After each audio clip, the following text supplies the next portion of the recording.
Hello बच्चों, welcome to my YouTube channel medico tech. मैं आपको क्लास 11th की एनसीईआरटी बुक जूलॉजी बायोलॉजी के बारे में बताती हूँ।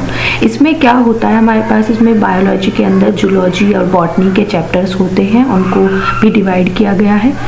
हमारे पास ये 2025 की अपडेट पब्लिश हमारे पास एनसीईआरटी की मैं आपको पीडीएफ दिखा रही हूँ, जिसमें क्या है, हमारे पास जो चैप्टर्स हैं जो अपडेट हुए हैं, new chapters for CBSE board and NCERT की बुक है जो ये मोस्ट इम्पॉर्टेंट होती है नीट वाले बच्चों के लिए। अब नीट वाले बच्चे इसमें क्या करते हैं, जो देखते हैं कि कौन कौन से चैप्टर्स इंपॉर्टेंट है, वो मैं आपको बता रही हूँ। इम्पॉर्टेंट चैप्टर्स भी मैं आपको बाद में बताऊँगी। सबसे पहले हम बताएंगे आपको कि इसमें क्या क्या अपडेट्स हुए हैं, चैप्टर्स कौन से डिलीट हुए हैं, कौन से अपडेटेड चैप्टर्स हैं। तो अपडेटेड चैप्टर्स में हमारे पास सबसे पहले आता है यूनिट 1। यूनिट 1 में हमारे पास सबसे पहले लिविंग वर्ल्ड आता है, ठीक है। उसके बाद हमारे पास आता है biological classification, second chapter. Third chapter plant kingdom है। फोर्थ चैप्टर एनिमल किंगडम है, आप देख सकते हैं वो चैप्टर हमारे पास क्या है, एनिमल किंगडम, ठीक है। उसके बाद मैं आपको दिखाने वाली हूँ चैप्टर नंबर 5। ये यूनिट 2 का chapter 5 structure organisation in plant and animals. इसमें क्या होता है कि हमारे पास जो चैप्टर हैं वो 3 चैप्टर हैं। सबसे फिर चैप्टर है हमारे पास मॉर्फोलॉजी ऑफ फ्लोरिंग प्लांट्स। उसके बाद हमारे पास आता है chapter anatomy of flooring plants. उसके बाद हमारे पास आता है चैप्टर स्ट्रक्चरल ऑर्गेनाइजेशन इन एनिमल्स। तो ये हमारे पास चैप्टर्स हैं। यूनिट 3 में हमारे पास जो है, यूनिट 3 हमारे पास है सेल स्ट्रक्चर और उसके फंक्शन के बारे में। तो उसमें सेल वाली यूनिट में हमारे पास cell the unit of life है।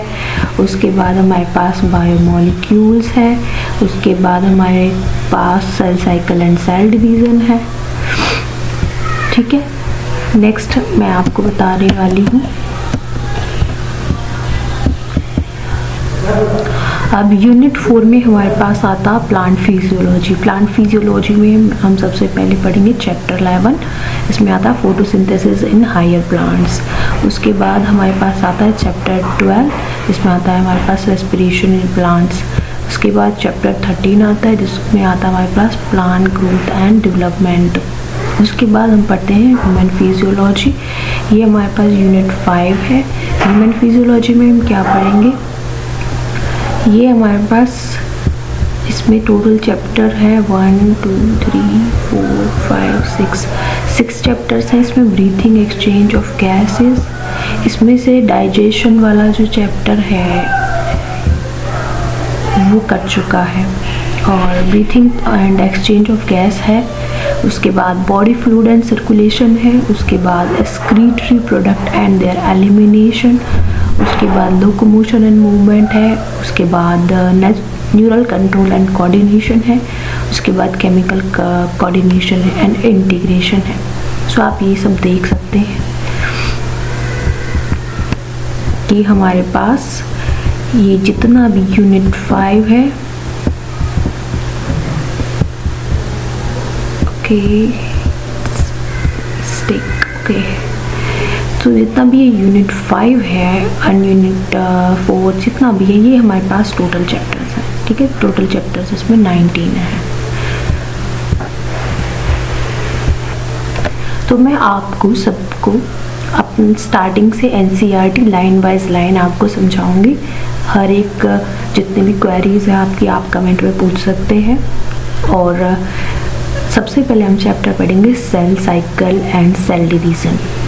एनसीईआरटी की लाइन टू लाइन आपको मैं क्वेश्चंस भी बताऊंगी, इसमें कितने टाइप के क्वेश्चंस आते हैं। वैसे तो पूरी तरह से एनसीईआरटी आपको पढ़नी है, रटनी है, अच्छे से समझनी है। वो मैं आप वो टेंशन मेरे पे छोड़ दीजिए, मैं आपको अच्छे से समझाऊंगी। अगर आपको मेरी क्लासेस देखनी है तो डिस्क्रिप्शन लिंक में आप जा सकते हैं।